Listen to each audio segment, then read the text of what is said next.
আজকে আমাদের বাজার থেকে পোনা মাছ এনেছিল, রুইয়ের পোনা। খেতে ভালোই লাগে, একটু কড়া করে ভাজতে হয়।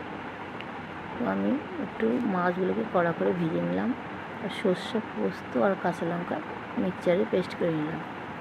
তারপরে লঙ্কা, পেঁয়াজ, টমেটো একটু ভাজা ভাজা হলে আলুটা ভেজে রেখেছিলাম আগে, আলুটা দিয়ে দিলাম।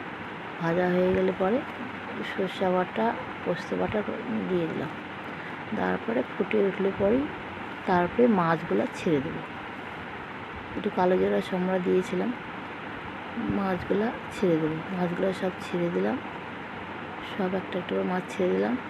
মাছ ভালো করে ফুটে উঠলে একটু কাঁচা লঙ্কা দিয়ে নামিয়ে নেব।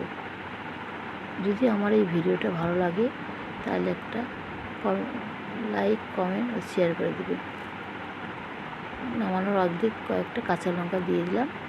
আমার ভিডিওটা আজকে এখানেই শেষ করলাম।